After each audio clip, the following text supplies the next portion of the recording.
नमस्कार, जनहित में आपका स्वागत है। मैं हूं प्रबुद्ध चौहान। आज बात करेंगे कानपुर की। कानपुर में थाने के अंदर छेड़छाड़, पीड़िता के कपड़े उतरवाने का मामला सामने आया है। आरोपी के सामने ही महिला कांस्टेबल ने उसकी सलवार उसका उतरवाकर फोटो खींची। इसके बाद उस पर शादी का दबाव बनाया। इस हरकत के बाद लड़की डिप्रेशन में चली गई। उसे परिवार वालों ने हैलट अस्पताल में बाल रोग विभाग में एडमिट कराया। तो वहीं पुलिस कमिश्नर ने इस मामले में एडीसीपी साउथ और एसीपी घाटमपुर को जांच का आदेश दिया है। चर्चा इसी पर करेंगे। इससे पहले देखिए खास रिपोर्ट।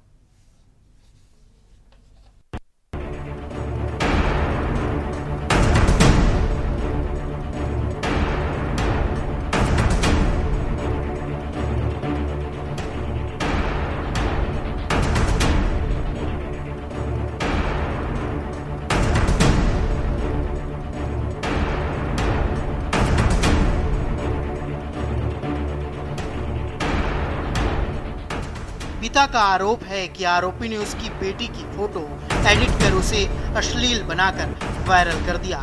एक दिन फोन छीनकर उससे मारपीट भी की थी। पुलिस ने उसकी नाबालिग बेटी को भी थाने बुलाया, जहां महिला कांस्टेबल ने जांच के नाम पर आरोपी के सामने ही बेटी के कपड़े उतरवा दिए। इससे तनाव में आकर बीमार पड़ गई, जिसका इलाज हैलट अस्पताल में चल रहा है। मामला मीडिया में आते ही पुलिस अधिकारियों में अफरा तफरी मच गई। 3 सितंबर को साड़ थाना में पिता ने आरोपी के खिलाफ तहरीर दी। पुलिस ने उसके खिलाफ छेड़खानी, पॉक्सो एक्ट और जान से मारने की धाराओं में रिपोर्ट दर्ज कर गिरफ्तार कर लिया है। प्रकरण की जांच एडीसीपी साउथ अंकिता शर्मा व एसीपी घाटमपुर दिनेश शुक्ला को सौंपी गई। गुरुवार को एडीसीपी अंकिता साड़ थाना प्रभारी सतीश चंद्र राठौर व भीतरगांव चौकी इंचार्ज सुभाष चंद्र के साथ हैलट पहुंची और परिजनों से करीब 2 घंटे तक अकेले में बातचीत की, जिसके बाद परिजनों को कार्रवाई का आश्वासन देकर चली गई। कुछ देर बाद किशोरी के पिता ने मीडिया के सामने अपना बयान दिया और इस बार पिता एक दिन पहले दिए हुए अपने बयान से ही पलट गए। अरे सर, ये मामला हुआ कि पूर्व प्रधान राम बिहारी उर्फ फैलो का भतीजा हमारी बिटिया को छेड़छाड़ कर रहा था। तो हमने जो है उसे जाके चौकी में साड़ थाने में शिकायत किया। तो उसने जो है पकड़ के बैठाला, लड़की से बयान मांगे। लड़की जो है सब पूरे बयान दिए। हमारे सामने कह रहा था कि अगर तुम शादी नहीं करोगे तो हम तुमको जिंदा उठवा लेंगे।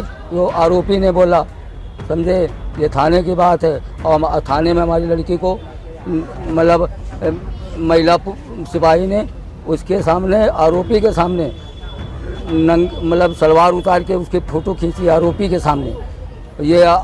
ये थाना और चौकी पूरा सस्पेंड हो सर। हाँ, कहाँ है अभी आप? बिटिया हमारी कोमम पड़ी है सर, कोमम पड़ी है। पूरा स्टाफ देख लो, नहीं कोई सुनवाई नहीं सर। आज चौथा दिन है सर, हम मरे जा रहे हैं अकेले, गरीब आदमी सर हमारे। और ये भी धमकी दिया है सर कि अगर कहीं किया तो ये समझ लो दोबारा तुम्हारी खैर नहीं होगी। हालांकि उन्होंने पूर्व प्रधान के भतीजे पर लगाए गए आरोपों को फिर से दोहराया। एक तरफ किशोरी के पिता ने गुरुवार को अपने दिए बयान से पलट गए, तो दूसरी तरफ किशोरी का बड़ा भाई अभी भी अपनी बात पर अड़िग है। उसका कहना है कि पुलिस फर्जी बात उड़ा रही है। बताया कि जो सत्य है वो है, अगर हमें पुलिस से न्याय मिल जाता तो हम यहाँ नहीं आते। किशोरी के सिर में किसी गांठ की वजह से तबीयत बिगड़ने के पुलिस के बयान से भाई को अवगत कराया गया, तो भाई ने कहा कभी बहन को बुखार तक नहीं आया तो पुरानी बीमारी कैसे हो सकती है। हमारे पास बार बार लोगों के धमकी भरे फोन आ रहे हैं, उसको कोई नहीं देख रहा कि हमारी बहन के साथ अन्याय हुआ। इसके बाद भी आरोपी खुलेआम घूम रहे हैं। दिनांक 3 सितंबर 2023 को साड़ थाने पर एक एफआईआर पंजीकृत की गई, जिसकी की संख्या 206/23 है, जिसमें धारा 354, 506 एवं 7/8 पॉक्सो एक्ट है। आज सोशल मीडिया के माध्यम से यह आरोप लगाया गया कि एक महिला कांस्टेबल के द्वारा पीड़िता को निर्वस्त्र किया गया अभियुक्त के सामने ही। इसमें जो प्रथम दृष्टया जांच की गई है उससे आरोपों की पुष्टि नहीं हुई है एवं यह थाने में बेटी को बेइज्जत करने का आरोप लगाने वाले पिता के अचानक अपनी बात पर पलट जाने के पीछे क्या कारण है, इसका किसी के पास जवाब नहीं है। लेकिन पुलिस अधिकारी के जाने के बाद मीडिया के सामने आए पिता ने जिस तरह से घबराते हुए अपनी बात रखी, उससे उनके किसी तरह के दबाव में होने का दावा जरूर किया जा रहा है। ऐसे में ग्रामीणों के बीच चर्चा रही कि पुलिस ने अपनी साख को बचाने के लिए अस्पताल पहुंचकर पीड़ित परिवार पर ही दबाव बनाकर उनके बयान पर बदलाव दिए होंगे।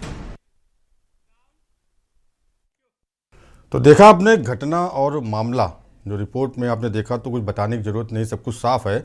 जो दरिंदगी या कहा जाए जो हैवानियत या बेशर्मी थाने के अंदर की गई, तो वैसे तो न जाने कितने केस इस तरह के सामने आते हैं जहां महिलाओं के साथ, लड़कियों के साथ छेड़खानी, घटनाएं, बलात्कार, रेप, दर्जनों मामले आते हैं। लेकिन ये मामला कुछ हटकर है क्योंकि ये थाने के अंदर एक समाज की रक्षा करने वाली महिला कांस्टेबल के द्वारा घटित की गई। इसने बेशर्मी की सारी हदें पार कर दी, इंसानियत की सारी हदें पार कर दी। आरोपी जिसने लड़की के साथ छेड़खानी की, मोबाइल छीना, उसको अश्लील मैसेज भेजता था, लेटर देता था, उसके खिलाफ मामला दर्ज है। उसके सामने ही लड़की को निर्वस्त्र कर उसकी फ़ोटो बनाया और शादी का दबाव डाल रही है। क्या है मामला, कारण क्या है?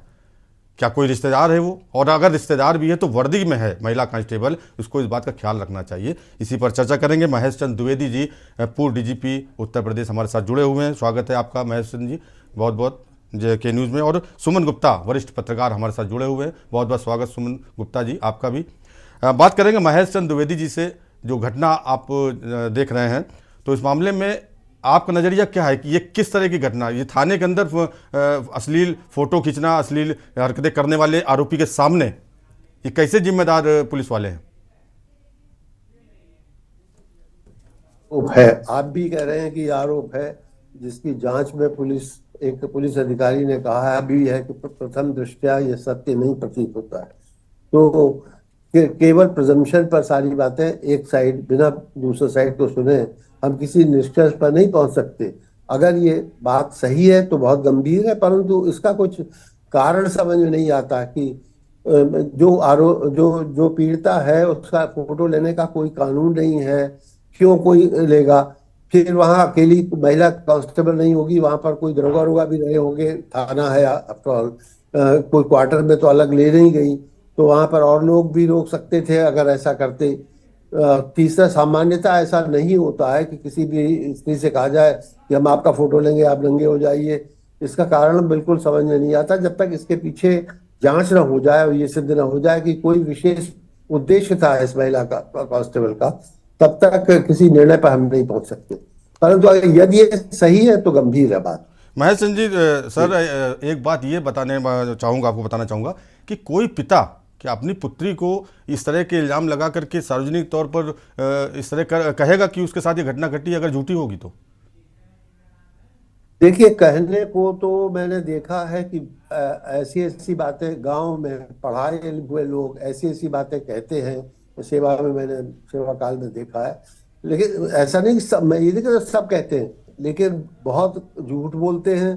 कचहरी में लोग झूठ बोलते हैं और तरह तरह की बातें बनाते हैं। तो कहने के लिए संभावना तो है, लेकिन मैं ये नहीं कहता, इसकी जांच की आवश्यकता है। इसमें सही बात पता लगाई जानी चाहिए कि एग्जैक्टली क्या हुआ है। उस महिला कांस्टेबल का कोई मोटिव होना चाहिए। भरे थाने में एक आदमी तो रहता नहीं है, 4-6 तो इधर रहते ही है, संतरी कहीं न कहीं रहता है। तो उनके सामने महिला से कहना तो वो भी रोक सकते थे इसको। फिर अगर वहाँ सब इंस्पेक्टर, हेड कांस्टेबल हमेशा हवलदार रहते हैं, तो वो लोग रोक सकते थे। तो मैं विश्वास नहीं करूंगा बिना जांच के। जी, जांच का विषय है कुल मिलाकर। एकदम मामले की गहनता से जांच होनी चाहिए, दूध का दूध और पानी का पानी साफ हो जाएगा। जी, तो सुमन गुप्ता जी, वरिष्ठ पत्रकार, जुड़े हैं हमारे साथ। तो आपका क्या कहना है इसमें? जिस तरीके की घटना का आरोप सामने आया है, जब भी थाने में इस तरीके के आरोप में जब किसी लड़की को ले जाया जाता है, चाहे वो नाबालिग हो चाहे वो बालिग हो, और अगर कोई भी स्त्री है, तो उसके लिए ये है कि वहाँ पे जो CCTV कैमरे या वीडियोग्राफी जो होगी उसमें कोई दूसरा व्यक्ति वहाँ पे मौजूद नहीं रहेगा। तो जब टेक्निकल इंस्ट्रूमेंट आपके पास हैं तो आपके पास उसका रिकॉर्ड भी होगा। बेहतर है उस रिकॉर्ड को देख करके ही पता किया जा सकता है कि उस महिला कांस्टेबल ने उसके साथ क्या किया क्या नहीं किया। और जहाँ तक महिलाओं के जो छेड़छाड़ का मसला है, सही बात तो ये है कि जब हम कहते हैं कानून में कि अगर आपको कोई 10 मिनट तक घूरता है, 2 मिनट तक घूरता है तो भी उस अपराध में आ जाता है। आपके साथ टच करता है, बैड टच करता है तो भी उस श्रेणी में आता है। आप सिर्फ 376 के मामले को न जाइए तो भी आप पीड़ित। अब आप इसको किसी ने बैड टच किया है तो उसका आप कैसे आप देखेंगे, सबूत कहाँ देखेंगे? क्या कोई बैड टच करता है तो उस समय कोई रिकॉर्ड बना के रखता है, या जो करने वाला है वो रिकॉर्ड बना के रखता है, या जिसके साथ हुआ है वो एक कोई गवाह खड़ा करके करता है? इस तरीके की चीजें जब कोई आरोप लगाता है, या खासकर जब कोई महिला थाने में जाती है, कोई लड़की थाने में जाती है, तो पहली बात तो ये होती है कि उसको इतना हतोत्साहित कर दिया जाता है कि वो आगे इस मामले को चलाए ही ना, जी जिससे कि जो आरोपी है वो सहज ही, क्योंकि गांव में इन सब चीजों का दबाव बहुत मायने रखता है। जी जी जहां तक अभी द्विवेदी जी ने कहा कि झूठे आरोप भी हो सकते हैं, लेकिन आरोपी के पक्ष के द्वारा उस लड़की के ऊपर, उस लड़की के पिता के लड़की ऊपर दबाव भी लड़की हो डिप्रेशन सकता में है। चली गई है, लड़की कोमा में है, हाईलाइट में भर्ती है, डिप्रेशन में है। कोई ना कोई कारण तो ऐसा जरूर हुआ होगा कि जिसके वजह से ऐसा हुआ, वो कि जिसको वो बर्दाश्त नहीं जी कर सकी। अब उसके कारण ठीक है कि अगर मान के उसको पहले से कोई तो बीमारी रही होगी तो बीमारी उभर गई, जो डिप्रेशन में अगर ऑलरेडी कोई चल रहा है, अगर जी उसके साथ कोई इस तरीके की घटना होती तब तो और उभर जाएगी। जी जी जी जी ताहिरा हसन जी सामाजिक कार्यकर्ता भी जुड़े हमारे साथ में जुड़ गई हैं। ताहिरा जी, आपका नजरिया क्या कहता है? नहीं, देखिए, जस्टिस वर्मा कमेटी जब गठित हुई थी निर्भया के बाद, तो एक मजबूत कानून बना था। उसमें बिल्कुल सही कहा सुमन ने कि घूरने के तरीके को भी कहा गया था। और अगर थाना इंचार्ज महिला अगर अपना कंप्लेन करती है और वो कंप्लेन दर्ज नहीं करता तो उसके लिए भी जेल का प्राविधान है उस पूरे उसमें। लेकिन अभी हम उत्तर प्रदेश में देखें कितने गए थाना इंचार्ज, तो मुझे अभी रिसेंट रिकॉर्ड मेरे पास नहीं है, लेकिन मेरे ख्याल से बहुत ही नॉमिनल गए हैं अब तक जिनको जेल की गई है। और यहाँ पर देखिए, जब महिलाओं के प्रति मजबूत कानून है तो उसका इम्प्लीमेंटेशन क्यों नहीं हो रहा है? बिल्कुल, ये कहा गया था कि थानों में सीसीटीवी कैमरे होंगे, तो सीसीटीवी कैमरे में देखिए ना, ये कोई छोटी बात थोड़ी है कि एक बच्ची जो नाबालिग है और जो जाती है अपनी कंप्लेंट दर्ज कराने, उसको वहां पर महिला, मुझे तो बड़ी शर्म आ रही, महिला सिपाही, क्योंकि महिला थाने हमने स्ट्रगल करके बनवाए थे। ये हम महिलाओं का आंदोलन था कि हमें महिला थाने चाहिए। और अगर महिलाएं भी इस तरह से, जो कहा जाता है इस पेट्राकी में, जरूरी नहीं कि पुरुष ही पेट्राकी का वाहक हो, महिलाएं भी तैयार की जी जाती है, वो पेट्राकी का वाहक होती है। तो जी जिस तरह से उसको निर्वस्त करके उसकी फोटो की बात आ रही है, तो ये तो जांच का विषय है। उसको सीसीटीवी में कैमरे में देख के उसकी जांच की जानी चाहिए। यही चीज महेश चंद्र द्विवेदी जी भी पूर्व डीजीपी हैं, महेश सर भी यही कह रहे हैं कि जांच का विषय वो गंभीर मामला है। वो ये नहीं कह रहे हैं कि नहीं हुआ ही, वो कह रहे हैं कि हो सकता है, लेकिन आमतौर पर गांव देहातों में ऐसे मामले आरोप लगाए जाते हैं, लेकिन ये निश्चित तौर पर जांच का विषय है। मोहित दीक्षित कांग्रेस नेता जुड़ गए हमारे साथ। मोहित जी, आपका क्या कहना है? कहा जाता है कि आरोप गलत है, ये भी बड़ी अजीब बात है। हमेशा महिला का ही कैरेक्टर असैसिनेशन होता है और मुझे लगता है ये बंद कर दिया जाना चाहिए। जी जब बलात्कार होता है तो ड्रेस कोड पे होता है, उसके पहनावे पे होता है, खान पान पे होता है, हमेशा महिला पे ही आरोप लगता है। जी मोहित कि वो मोहित ऐसी हो दीक्षित कि इसलिए बलात्कार हुआ है। मोहित दीक्षित जी कांग्रेस नेता जुड़े हैं। मोहित जी, क्या कहना है आपका इस मामले पे?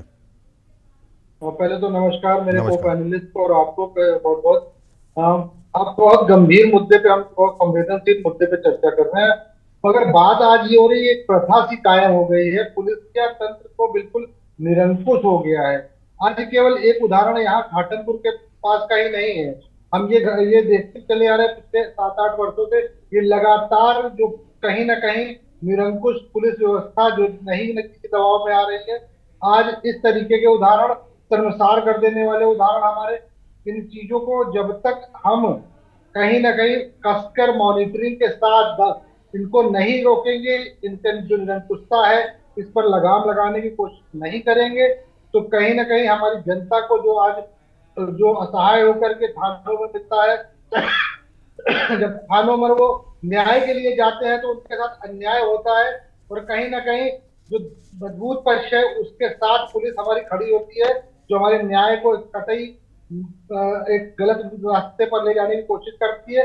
आज न्याय को चाहिए कि वो हमारे जो कमजोर पक्ष हो या बहुत मजबूत पक्ष हो, किसी के साथ भी हो, न्याय संगत कार्रवाई करके न्याय देने वाले खुद अन्याय करते घूमेंगे। तो आज पुलिस क्योंकि निरंकुश हो चुकी है, उसको किसी का कोई दबाव नहीं है, इसलिए इस तरीके की घटनाएं हमारे सामने आ रही है और ये केवल आ नहीं रही है, निरंतर बढ़ती जा रही है। जी इनको लेकर के कहीं ना कहीं हमको आपको जागरूकता करते हुए शासन को इस चीजों को लेकर के मजबूत ठोस कदम उठाने चाहिए, इनको कार्रवाई में दिखना चाहिए। अगर कार्रवाइयां नहीं दिखेंगी, कार्रवाई के रूप में ये चीजें नहीं बदलेंगी, केवल छुटमुट कार्रवाई करते हुए छोटे मोटे चीजों को लेकर के हम केवल उसको डाल देंगे, जो भी अपने ओहदेदार हैं उन पर मजबूत कार्रवाई नहीं करेंगे तो निरंकुशता हमेशा कायम रहेगी। जी जी तो मैं कहीं ना कहीं इसको जो निरंकुश पड़ चुकी अपनी शासन व्यवस्था है उस पर ही जिम्मेदार मानता हूँ, क्योंकि कहीं कोई जवाबदेही इस समय नहीं है। जी योगी सरकार लगातार ऐसे मामलों पर अंकुश लगाने की बात करती है, लेकिन सरकार कहाँ तक स्थानीय स्तर पर, इतने नीचे स्तर पर जाकर के देख सकती है? निश्चित तौर पर जो जिम्मेदार अधिकारी हैं जो नहीं हम नहीं नीचे तक देखने, एक हायरार्की बनी हुई है हमारे यहाँ शासन की। अगर हम बोल दे कि नीचे तक नहीं देखी जा सकती तो उच्च अधिकारी कर क्या है, उच्च अधिकारियों का दबाव क्या है या उससे उच्च का क्या है? कहीं ना कोई निरंकुशता अगर आ रही है तो ऊपर के ही जो ढुलमुल रवैये से है वो निरंकुशता कहीं ना कहीं उसको ग्रहण करती जा रही है। जी कानपुर से दर्शक रोकना चाहूंगा आपको मोहित जी। गिरीश शुक्ला कानपुर दर्शक जुड़े हैं, जी बताएं गिरीश जी। हूँ कि थाने में ये जो बताया जा रहा है, हम इसको झूठ नहीं सही मान के अगर देखें तो इसका मतलब है कि थाने में जो कांस्टेबल वगैरह थे इसमें कोई सेक्सुअल असल्टर व्यक्ति स्वभाव का है वहां पर, जिसने जब देखा कि ऐसी प्रकार की लड़की थाने में आई है तो उससे उन्होंने ये सब करके अपना मनोरंजन किया या अपना सेक्स आंखों का शांत किया, इसलिए ये सब कार्य किया। अगर थाने में कोई लड़की आई है तो बिना पुलिस के लेडीज पुलिस के संरक्षण के वो 1 मिनट भी थाने में नहीं रोकी जा सकती है। अगर वो रोकी गई तो यही कानून का उल्लंघन है। मैं कानपुर के जिलाधिकारी महोदय से अनुरोध करता हूं कि वो मजिस्ट्रेटियल जांच का आर्डर करें और इसमें मजिस्ट्रेटी जांच करावें, और जितने लोग उसमें थाने में आए गए हैं सबसे पूछताछ होनी चाहिए। वहां पर हेड मुहर्रिर होंगे, दीवान होंगे, उनसे पूछताछ होनी चाहिए और बहुत सख्ती से पूछताछ होनी चाहिए। उस व्यक्ति की पहचान होनी चाहिए जो सेक्सुअल असल्टर है, उसे समाज से अलग और बहिष्कृत किया जाए। जी जी मेरा यही अनुरोध है। और इस लड़की को अगर पीड़ा पहुंची है तो जिला प्रशासन उसको मुआवजा दे और उसकी सभी जो जरूरी सुरक्षा है वो प्रदान करे उसको। जी जी जी और न्याय होना चाहिए, अन्याय किसी के साथ नहीं होना चाहिए, ये हमारी प्रार्थना है यहाँ के जिला कलेक्टर साहब से। जी जी ठीक बात है गिरीश शुक्ला जी, निश्चित तौर पर सही कहना है आपका। तो महेश चंद द्विवेदी से वापस आएंगे। महेश चंद द्विवेदी जी से एक सवाल ये है कि पुलिस थानों में जिस तरह से आप भी एक वरिष्ठ पद पर रहे हैं, शीर्ष पद पर रहे हैं, प्रदेश के मुखिया रहे, तो थानों में अब जो कल्चर, इंस्पेक्टर दरोगा रिश्वत लेते, कभी आशिक मिजाजी बातें करते हुए और इस तरह के जो काम आ रहे, तो कितना सुधार की जरूरत है अब इस समय? नहीं, सुधार की तो बहुत ज़रूरत है, लेकिन ऐसा नहीं है कि अभी ये कल्चर डेवलप हुई है। ये ट्रेडिशनल मैं तो छोटे पर से देखता रहा हूँ और जब से सर्विस में आया तब से 1963 में तब से देख रहा हूँ। इस तरह के दुर्व्यवहार की शिकायतें आना कोई ऐसी मतलब आम बात में तो कहूँगा, शिकायतें आती रहती जी तब भी आती रहती, अब भी आ रही हैं। और तो इसलिए सुधार की तो बहुत ज़रूरत है क्योंकि कंडक्ट हर आदमी का सुधरा जाना चाहिए। अब उसमें प्रश्न यही सब पैदा होता है कि समाज जब तक अपने को नहीं सुधारेगा तो उसी समाज से आए हुए ये भी पुलिसजन हैं, जो समाज वाले करते हैं वो भी वही करते हैं, उनमें बहुत अंतर नहीं आ पाता। ये दुर्भाग्य की बात है, आना चाहिए अंतर, बिल्कुल आना चाहिए, उनके व्यवहार में बिल्कुल डिफरेंस होना चाहिए। तो इसके लिए जो भी संभव है, चाहे ट्रेनिंग हो चाहे पनिशमेंट हो, ये सब होना चाहिए। बहुत जल्दी अगर कोई गलती इस तरह की पाई जाती है तो बहुत जल्दी उसको निकालने का प्राविधान होना चाहिए, आसानी से सर्विस से निकालने का। अगर ऐसा होगा तो कुछ सुधार होगा, उस सुधार की आवश्यकता तो बिल्कुल है। सर, जिस तरह से कोई दरोगा या वर्दीधारी कोई भी कर्मी हो, कोई गलत काम करता है, बर्खास्तगी, निलंबित, तो क्या कुछ ऐसा प्रावधान नहीं होना चाहिए, कठोर सजा का प्रावधान होना चाहिए जिससे दोबारा उनसे सीख लेकर दूसरे लोग ऐसा ना करें? ये नियम नहीं होना चाहिए? देखिए, दो तरह की सजाएं हो सकती हैं। एक तो है विभागीय में ज़्यादा से ज़्यादा आप निकाल सकते हैं सर्विस से, या निलंबित करके या नीचे का दर्जा दे सकते हैं। और दूसरी है जो कि कोर्ट दे सकती है, तो वो तो अगर कोई मामला आईपीसी का या किसी पीनल कोड का है तो वो कोर्ट से सजा होगी, तो उसके लिए तो पुलिस जब सीबीआई और दूसरे एजेंसी जब कोई जांच करता है तो फिर कभी कभी सजा होती है। परंतु सामान्यतः तो मैं कहता हूँ कि विभागीय कार्यवाही में के रूल ऐसे सीधे कर दिए जाए। बहुत कठिन रूल्स हैं किसी को सजा दे पाना, तो उसके लिए बड़ा मेहनत और बड़ा टाइम लगता है। और एक बार किसी को आप निकाल दीजिए तो आप जिंदगी भर जवाब देते रहेंगे, हर साल 2 साल बाद कोई कोर्ट कोई अधिकारी शासन आपको प्रोसेस लंबा हो जाएगा, बहुत लंबा है। तो इसको शॉर्ट किया जाए जिससे कि कुछ ऐसे लोगों पर दंड आसान हो सके, उससे दूसरों पर अच्छा प्रभाव हो। जी, ताहिरा हसन जी सामाजिक कार्यकर्ता हैं। समाज में जिस तरह से इस समय मानसिकता जो बढ़ी है, इस तरह की जो घटनाएं आ रही हैं, खासकर महिलाओं की सुरक्षा को लेकर, बच्चियों की सुरक्षा को लेकर लगातार मामले बढ़ते जा रहे हैं। बिल्कुल, देखिए बराबर बढ़ रहे हैं, बराबर हम लोग सुनते हैं पूरे, मतलब अलग अलग सूबे में, सिर्फ उत्तरी प्रदेश में नहीं, अलग अलग प्रदेशों में देखते हैं। और ये एक नया ट्रेंड निकला है महिला की डिग्निटी पे असॉल्ट का। बिल्कुल नया ट्रेंड है कि महिला को आप नेकेड करिए, और कुछ में तो ये बहुत चल गया है, परेड कराइए नेकेड, मतलब उसकी अस्मिता। मणिपुर, मध्य प्रदेश, मणिपुर सब ये उदाहरण है। हाँ, बहुत बहुत जगहों पे हुआ है भाई, इस तरह से अस्मिता पे प्रहार हो रहा है महिला की।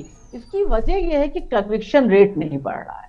देखिए, कानून तो महिलाओं ने अपने स्ट्रगल से, बहुत मजबूत कानून है, मुझे नहीं लगता कि इससे मजबूत कानून की अब हमें जरूरत है, लेकिन उस कानून का इम्प्लीमेंटेशन होना चाहिए। जब इस तरह की हीनियस क्राइम्स है तो उसका रिड्रेशन फास्ट ट्रैक कोर्ट से हो, जिससे विटनेस हॉस्टाइल ना हो, और पुलिस में रिफॉर्म और उनको सेंसिटाइज करने की जरूरत है, जिससे वो कलेक्ट करे सारे एविडेंसेस, क्योंकि जो एविडेंसेस कलेक्ट होके जाएंगे कोर्ट में, कोर्ट उसी पे ऑनरेबल कोर्ट अपना जजमेंट देगा। आपने दिल्ली के छावड़ा वाला केस का देखा था कि वहां पे कोर्ट नहीं दे पाया डिसीजन, क्योंकि एविडेंसेस बहुत, ज्यादातर एविडेंसेस जो थे टेम्पर्ड हो गए थे और कुछ बहुत लेट कलेक्ट किए गए थे। तो इसलिए जस्टिस वर्मा कमेटी में ये भी दिया गया था। और फिर ये जो हीनियस क्राइम करते हैं, ये दरिंदे बाद में निकलने के बाद जब ये निकल जाते हैं तो उससे हीनियस क्राइम करेंगे। इनके अंदर कानून का डर नहीं रहेगा। तो जब कानून का डर पैदा करना है, कन्विक्शन रेट बढ़ाना है। कन्विक्शन रेट इस समय बहुत कम है, 1974-71 से भी कम है इस समय। तो मुझे लगता है कि ये कोशिश होनी चाहिए कि कन्विक्शन रेट बढ़े और महिलाओं के प्रति होने वाले अपराध को अपराध के रूप में देखा जाए। महिला का ही, मैं फिर रिपीट करूंगी, कैरेक्टर असैसिनेशन ना हो। जब महिला बोलती है, खड़ी होती है, नुकीले चुभीले सवाल करती है, तो हमेशा उसको डाल दिया जाता है कैटेगरी में, वो होती है खराब महिला। ये महिला समाज को खराब करती, क्योंकि पेट्रार्की, मैं 1 मिनट में खत्म करती हूँ, कि पेट्रार्की जो है अपना गाइडलाइन बनाती है, उस गाइडलाइन से वो महिला की सेक्सुअलिटी को कंट्रोल करती है। 10 to 5 काम करने वाली महिला अच्छी है, क्योंकि इकोनॉमिक भी चाहिए, फाइनेंशियल भी गेन होना चाहिए। महिला काम करे लेकिन 10 to 5 करे, उसके आगे करती है। वो पुरुष की तरह मान लीजिए रात में भी जाती है, अपने किसी कोलीग के साथ भी जाती है काम के उसमें, तो फिर वो सही महिला नहीं है जो हमने निर्भया में देखा था। सामाजिक जो ताना बाना हो गया है। जी, सुमन गुप्ता जी वरिष्ठ पत्रकार हमारे साथ जुड़ी हैं, चर्चा करें, बात चलेंगे सीधे सुमन गुप्ता जी के पास। सुमन जी, जो चल रहा है इस समय जो चर्चा हो रही है, तो इसमें देखा जाए तो लड़की डिप्रेशन में आ गई, कोमा में चली गई।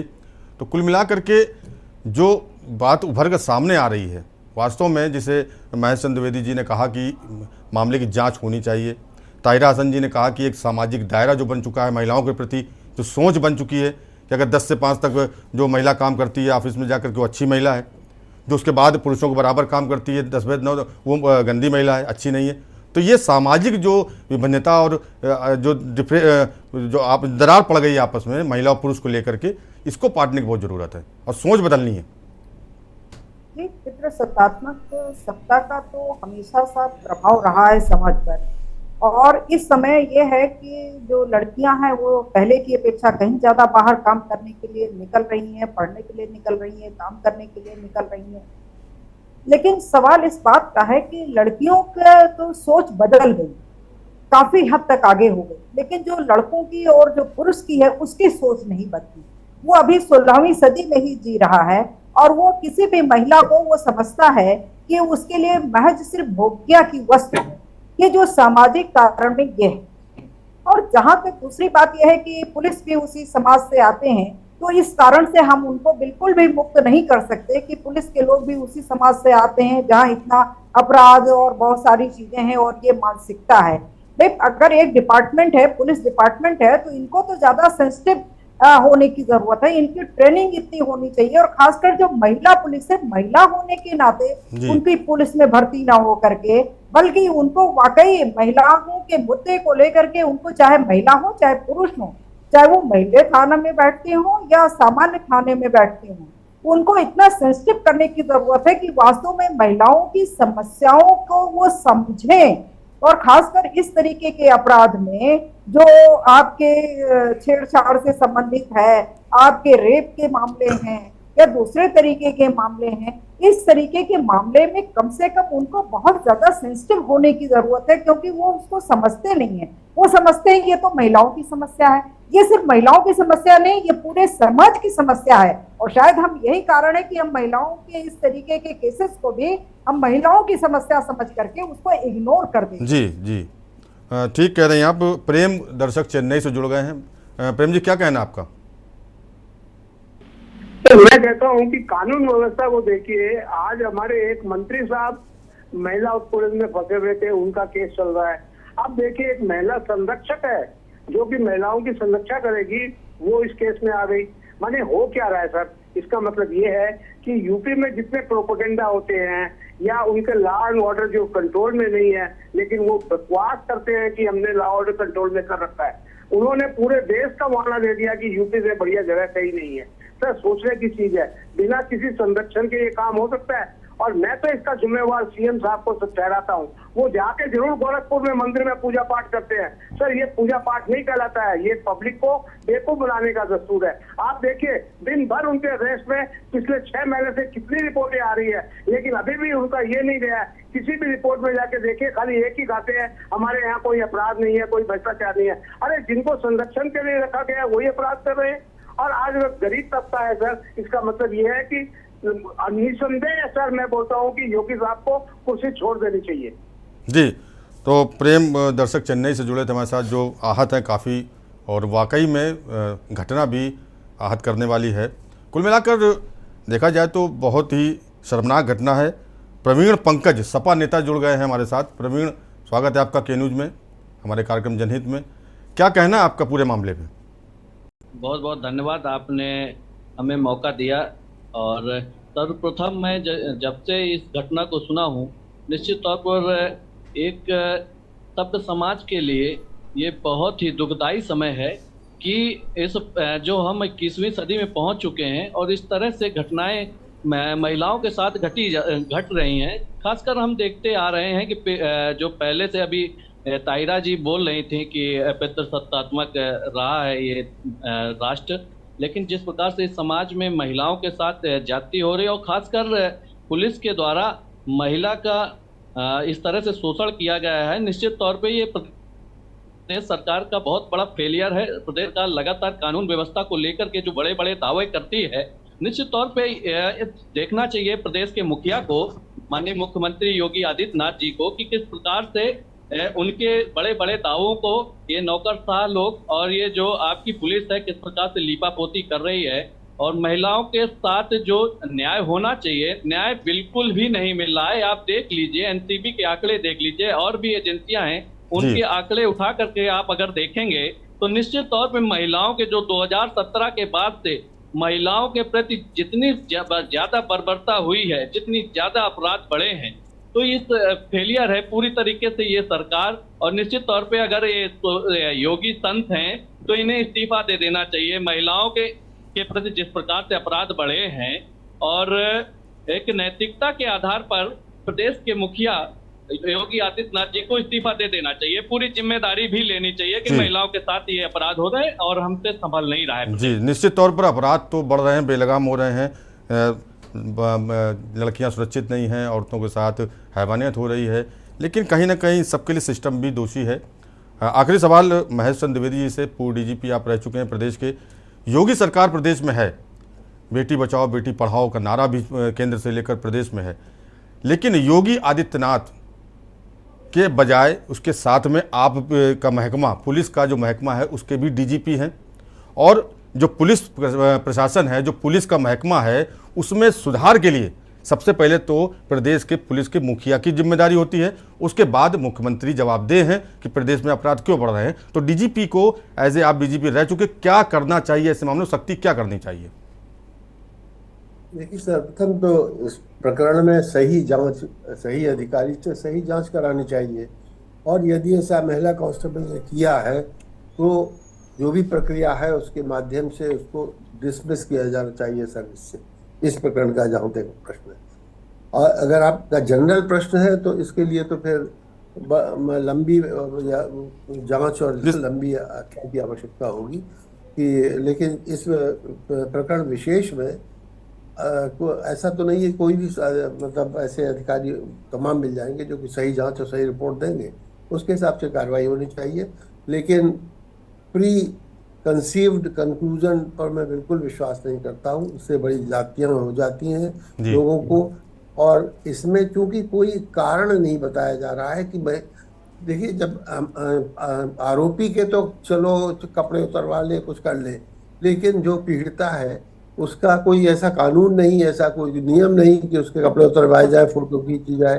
अब भी अगर खींची गई और अरे थाने में खींची गई, ऐसा अभी तक आरोप नहीं आया कि कोर्ट क्वार्टर में ले जाके या कहीं अलग किया गया, तो ऐसा बड़ा आश्चर्यजनक है। तो इसका कारण जानना बहुत आवश्यक है कि कहाँ तक इस सत्य। निश्चित तौर पर ये जरूरी जानना होगा, जांच में ये सामने आना चाहिए कि महिला कांस्टेबल क्या अमन कुरील जो आरोपी है कहीं उसके रिश्तेदार तो नहीं, या किसी प्रभाव में तो नहीं, और अगर ऐसा किया है तो आपकी नज़र में क्या उनको सजा मिलनी चाहिए वर्दीधारी को? मुझसे पूछा हो तो मैं तो पहले बता चुका हूँ कि ऐसा, अगर ऐसा किया गया है तो ऐसी महिला को डिसमिस किया जाना चाहिए सर्विस से जी। विभागीय कार्रवाई के माध्यम से उसको सर्विस से डिसमिस किया जाना चाहिए, और उसके खिलाफ कोर्ट में भी केस चलाया, दो प्रकरण कोर्ट में भी केस चलाया जा सकता है अश्लीलता के लिए जो कि उसके साथ महिला के साथ की है, तो उसके लिए कोर्ट में भी केस चलाया जा सकता है, लेकिन डिसमिसल विभाग को अवश्य करना चाहिए। जी बहुत बहुत धन्यवाद सभी मेहमानों का हमारे साथ चर्चा में जुड़ने के लिए। तो जिस तरह घटना, शर्मनाक घटना हुई है, तो जो पूर्व डीजीपी महेश चंद्र द्विवेदी जी कहना है कि विभागीय कार्रवाई के साथ साथ उस महिला आरक्षी के साथ कोर्ट में भी कार्रवाई की जानी चाहिए, उनको सजा दिलानी चाहिए, क्योंकि ऐसी अमानवीय घटना, शर्मनाक घटना वर्दीधारी को शोभा नहीं देती हो। कारण क्या रहा ये भी जांच में सामने आने चाहिए, और मजिस्ट्रेटी जांच की भी आवश्यकता है जो कही जा रही है। जनहित में फिलहाल इतना ही। देश और दुनिया की बाकी खबरें देखते रहिए न्यूज़ इंडिया, और मुझे दीजिए इजाज़त। नमस्कार।